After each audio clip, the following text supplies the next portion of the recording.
Hello student, आज अपन ना जो सीबीएसई की जो 10th क्लास की बुक है, ये वाली जो बुक है सीबीएसई 10th क्लास, उसका जो फर्स्ट चैप्टर है उससे अपन स्टार्ट करने वाले हैं। और अब जो फर्स्ट चैप्टर है उसका नाम क्या है वो मैं आपको बता दूं। नाम है चैप्टर नंबर 1 है रियल नंबर। ठीक है, ये बोर्ड चाहे कोई भी हो, चाहे सीबीएसई हो, चाहे आरबीएसई हो, चाहे कोई भी एनी अदर स्टेट बोर्ड हो, तो उनमें क्या होता है कि चैप्टर यही चलते हैं। हो सकता है कि एग्जाम्पल से क्वेश्चन बन जाए, क्वेश्चन से एग्जाम्पल बन जाए, बस इतना ही डिफरेंट होता है। तो ये जो रियल नंबर है वो आरबीएसई में चैप्टर 2 है, सीबीएसई में चैप्टर नंबर 1 है। तो अपन आज सीबीएसई को बेस मानकर इस बुक को बेस मानकर अपन जो रियल नंबर है वो अपन स्टार्ट करने वाले हैं। ठीक है, तो रियल नंबर में अपन चलते हैं। तो रियल नंबर में जो सबसे पहले जो चीज़ आती है वो है यूक्लिड डिवीज़न एल्गोरिदम। तो यूक्लिड डिवीज़न एल्गोरिदम क्या होता है?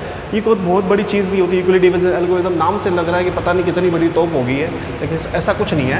बहुत सिंपल सी थ्योरी है। देखो, आप अर्लियर क्लासेस से सीखते आए हो। जैसे मान लो आप 12 को डिवाइड कर रहे हो, 12 को डिवाइड कर रहे हो, सपोज करो 7 से डिवाइड कर रहे हो आप। ठीक है, तो 7 से आप डिवाइड करोगे तो डिवाइड होगा 7 1 जा 7, है ना, रिमाइंडर आएगा 5। तो 7 1 जा 7, 1 यहाँ जाएगा, रिमाइंडर आ गया 5। इससे आगे डिवाइड होगा नहीं, होगा तो डेसिमल में होगा, उतना आगे में जाना नहीं है। तो अब आप क्या 12 इज इक्वल टू देख सकते हो, 12 is equal to 7 into 1, 7 into 1 plus 5।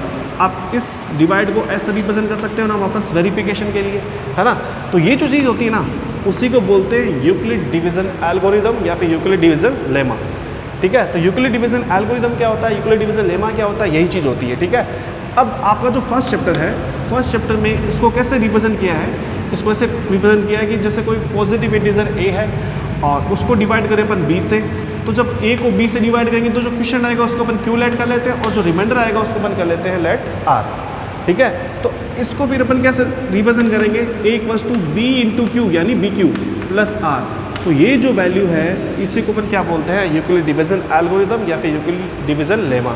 ठीक है ना, इस चीज़ को अपन बोलते हैं यूक्लिड डिवीज़न एल्गोरिदम। ठीक है, तो ये इसका नाम यूक्लिड डिवीज़न एल्गोरिदम क्यों पड़ा उसके बारे में अपन चर्चा करते हैं। सबसे पहले हुआ क्या था कि ये जो चीज़ है वो यूक्लिड नाम के एक मैथमेटिशियन था जो ग्रीक का था, है ना, यूनान जिसको बोल सकते हैं अपन, उसने इसको डिस्कवर किया था। तो इसलिए इसका नाम क्या पड़ गया, यूक्लिड डिवीज़न एल्गोरिदम, क्योंकि उसने डिस्कवर किया था इसलिए उसने अपने नाम पर इसका नाम रख दिया यूक्लिड डिवीज़न एल्गोरिदम।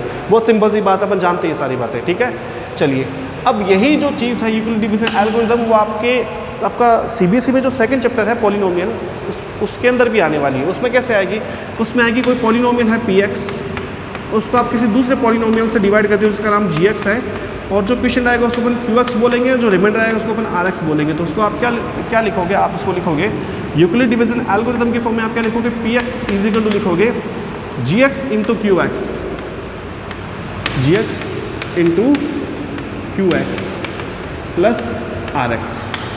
ठीक है, ये यूक्लिड डिवीज़न एल्गोरिदम हो गया। हालांकि मुझे पता है कि इस बार सीबीएसई ने यूक्लिड डिवीज़न एल्गोरिदम को सिलेबस से हटा दिया है, रिड्यूस कर दिया है। बट बेटा मैथ में कोई भी चीज़ पढ़ो तो हमेशा कंप्लीट पढ़ना चाहिए, नॉलेज पूरा रहना चाहिए। तो आपको ये सीखना चाहिए, क्योंकि 10th आप ऐसा होने की दूसरी बार करोगे। जो 10th की बुक में जो भी चीज़ें हैं वो आपको पता होनी चाहिए, इसलिए आपको ये पता होना चाहिए सारा कि यूक्लिड डिवीज़न एल्गोरिदम होता क्या है। ठीक है, चलिए, तो ये यूक्लिड डिवीज़न एल्गोरिदम होता है। तो अब इसके क्वेश्चन अपन कर लेते हैं ना।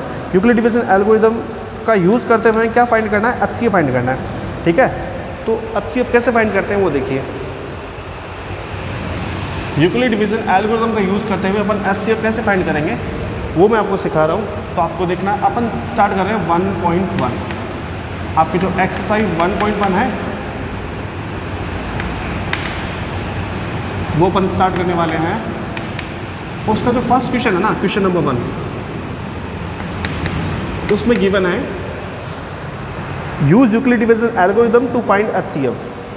आपको यूक्लिड डिवीज़न एल्गोरिदम का यूज़ करना है और आपको फाइंड करना है HCF। ठीक है, उसका फर्स्ट क्वेश्चन क्या है, 135, दो नंबर गिवन आपको 135 एंड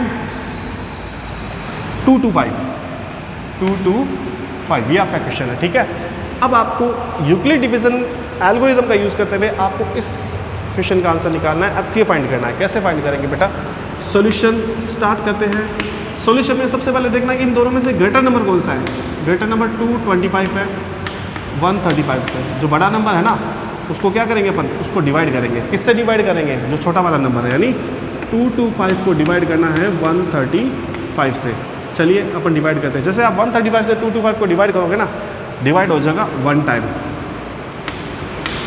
रिमाइंडर कितना आ जाएगा 0। यहाँ पे आ जाएगा 12 - 3, इट मीन्स यहाँ पे आ जाता है 7 + 2 9, 1 - 1 0 आ जाएगा। अब जो मैं बोल रहा हूँ ध्यान से सुनना है। ऐसा है कि इस डिवाइड का जो फाइनल रिमाइंडर है वो तो 90 होगा। इस डिवाइड का जो फाइनल रिमाइंडर होगा वो 90 ही होगा। तो 90 अगर फाइनल रिमाइंडर है और वो अगर इस वैल्यू से लेस देन है, छोटा ना 135 से 90, तो आपको क्या करना है, इस वैल्यू को डिवाइड, इस वैल्यू से डिवाइड करना 135 को, मतलब 135 आप यहाँ लिखोगे। ठीक है, ये काम कब करना आपको, जब आपके पास ये वाला जो वैल्यू है वो लेस देन हो जाए इस वाली वैल्यू से। इस वाली वैल्यू से लेस देन हो गया है ना। अब आपको क्या करना, वापस नॉर्मल डिवीजन जैसे अपन करते हैं वैसे डिवाइड करना है। 90 बन जाए 90, रिमाइंडर बचेगा 45। वापस इस डिवाइड का जो फाइनल रिमाइंडर होगा ना वो 45 ही होगा, जो कि 90 से लेस देन है। 90 से लेस देन है, इट मीन्स अपन क्या करेंगे, वापस वही प्रोसेस रिपीट करेंगे। यानी आप इस बार 90 को डिवाइड करोगे किससे, 45 से। तो 45 2 जा 90 होता है, 45 2 जा क्या होता है 90 होता है, रिमाइंडर बच गया 0। रिमाइंडर 0 कब आया, रिमाइंडर 0 जब आपने 45 से डिवाइड किया तब आपके पास रिमाइंडर 0 आया। इट मीन्स आपके इस क्वेश्चन का आंसर इन दोनों का जो HCF होगा ना वो क्या होगा, 45 होगा। लेकिन ये अभी तक अपन ने क्या किया है, यूक्लिड डिवीजन एल्गोरिथम की फॉर्म में रिप्रेजेंट नहीं किया है, तो पहले अपन उसको रिप्रेजेंट करेंगे। चलिए अब अपन लिखेंगे now by Euclid division algorithm, now by Euclid division algorithm. तो यूक्लिड डिवीजन एल्गोरिथम क्या होती है, वो ये होती है A = BQ + R। तो बेटा अब आपको नोट करना है, ये जो आपका फर्स्ट डिवाइड है ना, फर्स्ट डिवाइड, उस पर जाना आपको। फर्स्ट डिवाइड में A की वैल्यू क्या है, A की वैल्यू आपके पास है 225 इज इक्वल टू B की वैल्यू कितनी है 135 इंटू Q की वैल्यू कितनी है, Q की वैल्यू 1 है, प्लस R की वैल्यू कितनी है, R की वैल्यू आपके पास 90 है। मैंने कुछ नहीं किया, इसमें इस डिवाइड में जो A B Q R थे उसकी वैल्यू पुट करिए, आपको भी ऐसे ही करना है। चलिए नेक्स्ट, ये डिवाइड कंप्लीट हो गया। अब नेक्स्ट डिवाइड की बात करते हैं। नेक्स्ट डिवाइड आपका ये वाला है। इस डिवाइड में देखिए, इस डिवाइड में A की वैल्यू क्या है 135, तो आप A की जगह क्या लिखोगे 135 इज इक्वल टू B की वैल्यू कितनी है 90, तो यहाँ पे आ जाएगा 90 इंटू Q की वैल्यू कितनी है 1, तो यहाँ पे आ जाएगा 1, प्लस R की वैल्यू कितनी है 45, तो यहाँ पे आ जाएगा 45। ठीक है, नेक्स्ट ये डिवाइड भी कंप्लीट हो गया। अब हम बात करते हैं नेक्स्ट डिवाइड की। नेक्स्ट डिवाइड अपना ये वाला होगा।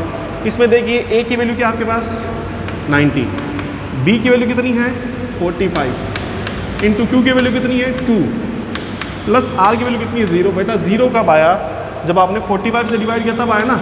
इट मीन्स इन दोनों का जो HCF होगा वो क्या होगा, वो आपके पास 45 होगा। तो लिखेंगे सो HCF of 135 and 90 sorry and 225 is 45। तो इसका जो HCF होगा वो क्या होगा 45 होगा। ठीक है, एक बार आप इसका स्क्रीनशॉट ले लीजिए अगर आपको क्वेश्चन नोट करना है तो। आपके पास 5 सेकंड का टाइम है। यस, अब आपका जो क्वेश्चन फर्स्ट है उसी का सेकंड है, उसमें क्या गिवन है 196 और 38220 का आपको क्या फाइंड करना है, HCF फाइंड करना है, वही यूक्लिड डिवीजन एल्गोरिथम का यूज़ करते हुए। ठीक है, तो कैसे फाइंड होगा HCF, ओपन चेक कर लेते हैं।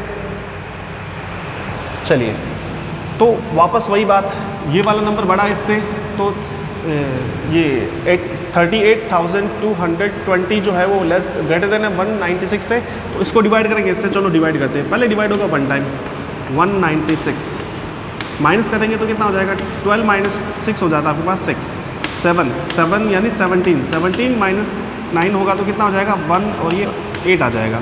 और यहाँ पे कितना आ जाएगा 1 इसको कैरी करवा दिया था, 1 इसको करवा दिया, यानी यहाँ बचेगा 1।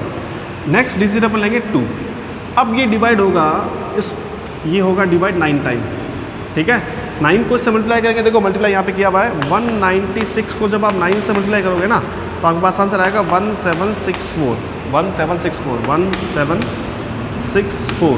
माइनस कीजिए, माइनस करने पे क्या आ जाएगा, 12 माइनस 4 होता है 8, है ना। और यहाँ पे आपके पास 5 है तो 5 से 6 सब्ट्रैक्ट होगा नहीं, तो 15 से 6 सब्ट्रैक्ट हुआ, यहाँ आ जाएगा 9। यहाँ 17 माइनस 17 0, तो अगली डिजिट अपन यहाँ 0 नोट करेंगे। अब आप इसको जब 5 से मल्टीप्लाई करोगे ना तो आंसर ये आएगा 5 से मल्टीप्लाई करने पे, ठीक है। तो यहाँ रिमाइंडर कितना आ जाएगा, 0 आ जाएगा। तो अब आपके पास रिमाइंडर 0 कब आया, जब आपने इससे डिवाइड किया तब आया। अब आपके माइंड में क्वेश्चन आ रहा होगा कि सर आपने पिछले वाले क्वेश्चन में तो क्या करवाया था कि यहाँ पे आपने ये वाले डिजिट लिख दिया था, है ना। तो बेटा मैंने आपको वहाँ पे एक बात बताई थी, अगर आपको याद है तो मैंने आपको ये कहा था कि अगर आपके डिवाइड का फाइनल रिमाइंडर इससे लेस देना जाए, तो अभी तक अपने फाइनल रिमाइंडर आई नहीं, फाइनल रिमाइंडर अपने पास क्या आया, 0 आया, डिवाइड कंप्लीट ही नहीं हुआ, समझ रहे हो। फाइनल रिमाइंडर अपने पास डायरेक्टली 0 आया है। तो मैं आपको ये कह रहा हूँ कि जहाँ 0 आ जाता है तो 0 आते ही आपको अपने आप से क्वेश्चन पूछना है कि आपने किससे डिवाइड करने में 0 आया, तो आपका आंसर आएगा 196। तो इस क्वेश्चन का जो एलसीएम होगा वो कितना होगा, 196 होगा। तो वापस अपने को यूक्लिड डिवीजन एल्गोरिथम का यूज़ करना है, तो लिखेंगे now by Euclid division algorithm a = bq + r, a = bq + r। तो चलिए इस डिवाइड अपने पास एक ही है, एक ही डिवाइड हुआ है। इसमें a की वैल्यू कितनी है, 388220 इक्वल्स टू b, b की वैल्यू कितनी है 196 इंटू q, q की वैल्यू कितनी है 195 प्लस r, r की वैल्यू कितनी है 0। तो 0 कब आया, जब आपने 196 से डिवाइड किया तब आया ना। तो लिखेंगे so required HCF of 196 and 38220 is 196। ये आपका आंसर हो जाएगा, ठीक है। तो इस तरीके से आप ये यूक्लिड डिवीजन एल्गोरिथम का यूज़ करते हुए आप किसी भी नंबर, किसी 2 नंबर का HCF से फाइंड कर सकते हो। तो ठीक है, अब आपको नोट करना तो नोट कीजिए, आपके पास 5 सेकंड का टाइम है। Yes, now first question complete हो गया है, इसका थर्ड पार्ट वो आपको करना है। क्वेश्चन नंबर जो सेकंड है ना वो क्या है, उसमें लिखा हुआ है show that any positive odd integer is of the form 6q + 1 और 6q + 3 और 6q + 5 where q is some integer, जहाँ पे q क्या है, कोई इंटीजर है, ठीक है। तो चलिए इस क्वेश्चन को अपन कैसे सोल्व करेंगे, कैसे प्रूव करेंगे। तो देखिए आपको मैं एक बार यूक्लिड डिवीजन एल्गोरिथम लिख के बताता हूँ। a = bq + r होता है, bq + r, ठीक है, a = bq + r होता है।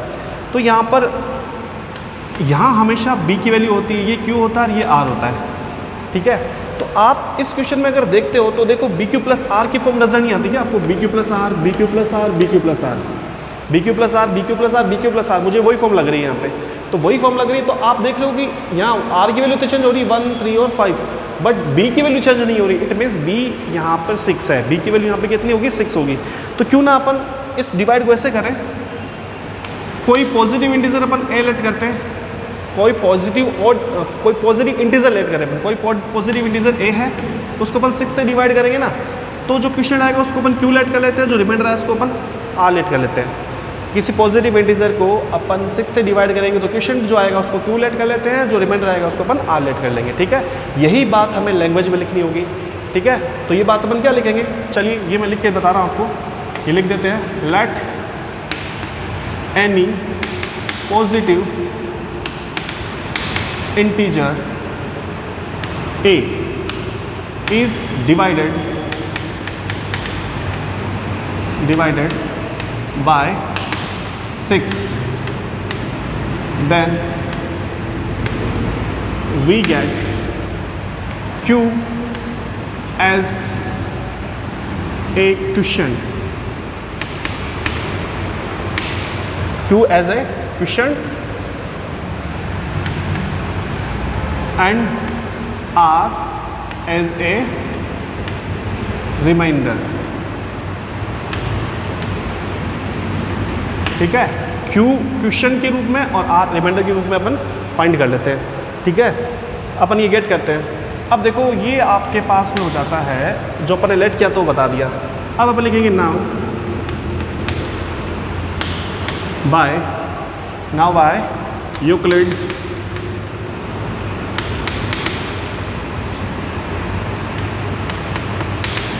डिवीजन एल्गोरिदम,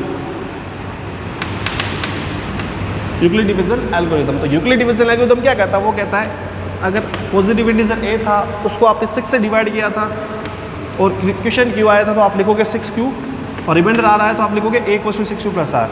ठीक है, इतना बताने के बाद में मैं एक बार आपको फ्लैशबैक में लेके चलना चाहता हूँ। मैंने अभी क्या किया था यहाँ पे, मैंने यहाँ पे जैसे 12 को डिवाइड किया था, सपोज करो मैं दूसरा डिवाइड कर लेता हूँ। 12 को डिवाइड करते हैं अपन 5 से डिवाइड करते हैं। ठीक है, 12 को 5 डिवाइड करके डिवाइड होगा 2 टाइम, रिमाइंडर आ गया आपके पास 2।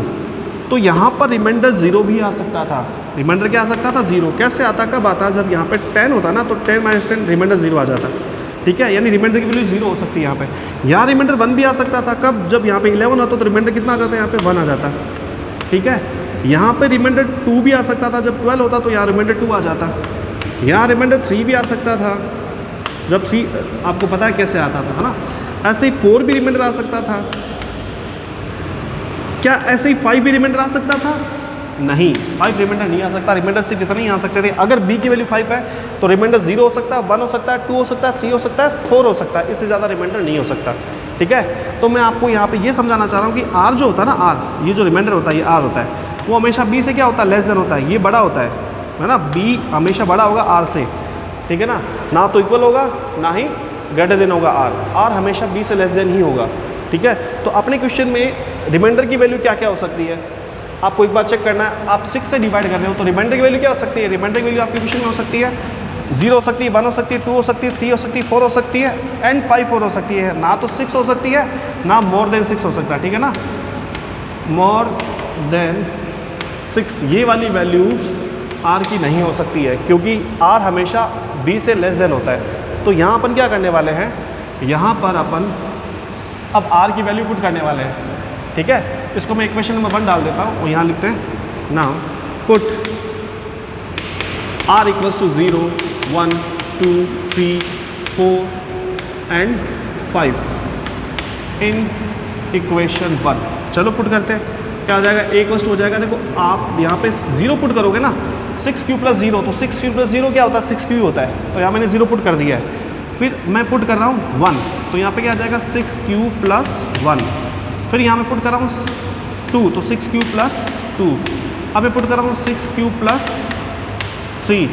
अब मैं पुट कर रहा हूँ 6q 4 पुट कर रहा हूँ ना 4। अब 6q + 5। लास्ट ये वैल्यू यही थी तो r की वैल्यू ये वैल्यू पुट करनी थी मुझे। मैं सारी वैल्यू पुट करके आ चुका हूँ। अब इसका मतलब ये हुआ कि a की वैल्यू है ना या तो 6q होगी या 6q + 1 होगी या 6q + 2 6q + 3 या ना a की इतनी वैल्यूज़ पॉसिबल है, 6 वैल्यूज़ वो a की हो सकती है। अब हमारा क्वेश्चन क्या था? क्वेश्चन ये था प्रूव ये करना था any positive odd integer, odd बोल रहा है ना, ऑड बोल रहा है। तो यहाँ पे देखो मैं यहाँ पे लिख रहा हूँ, एक बार तो लिख रहा हूँ इवन इंटीजर्स कितने हो सकते हैं यहाँ पे और ऑड इंटीजर्स कितने हो सकते हैं। इवन इंटीजर्स की बात करें तो इवन नंबर वो होता है जो 2 से डिविजिबल होता है। तो आप यहाँ देख पा रहे हो ये वाला वैल्यू 2 से डिविजिबल है, ये भी 2 से डिविजिबल। आप यहाँ से 2 कॉमन निकाल के डिवाइड बाई 2 करोगे ना तो आंसर कितना आएगा? 3q + 1 आ जाएगा। डिविजिबल है ना, ये 2 से डिविजिबल नहीं है बट ये 2 से डिविजिबल है। यहाँ भी 2 कॉमन निकल रहा है ना, 2 कॉमन निकलेगा तो डिवाइड बाई 2 करेंगे तो क्वेश्चन कितना आ जाएगा? 3q + 2 आ जाएगा। ठीक है, तो ये भी 2 से डिविजिबल है। तो जो 2 से डिविजिबल है वो तो आप इस सेक्शन में लिखो 6q + 2 6q + 4। और जो 2 से डिविजिबल नहीं है जो बच गए अभी वो क्या है? वो आपके हो जाएंगे ऑड इंटीजर्स। तो ऑड इंटीजर्स क्या हो जाएंगे बताइए? 6q + 1 हो गया, उसके बाद में क्या हो जाएगा? 6q + 3 हो जाएगा और उसके बाद में क्या हो जाएगा? 6q + 5 हो जाएगा। तो ये आपके ऑड इंटीजर्स आ गए हैं। एक बार अपने क्वेश्चन को रीड कीजिए, क्या था? Show that any positive odd integer is of the form 6q + 1 और 6q + 3 और 6q + 5 where q is some integer, जहाँ पे q क्या है? कोई इंटीजर है। ये था। तो आप देखिए ऑड इंटीजर प्रूव करना था, इस फॉर्म में होता है जो अपन ने प्रूव कर दिया है। ये लीजिए आपका क्वेश्चन प्रूव हो जाता है। ये आपका क्वेश्चन नंबर 2 हो जाता है। ठीक है ना, वीडियो ज़्यादा लंबा ना बढ़े इसलिए एक बार आपको ये 2 क्वेश्चन करवा रहा हूँ। नेक्स्ट वीडियो में इसके आगे जो क्वेश्चन है इस एक्सरसाइज के वो नेक्स्ट वीडियो में करेंगे। ठीक है।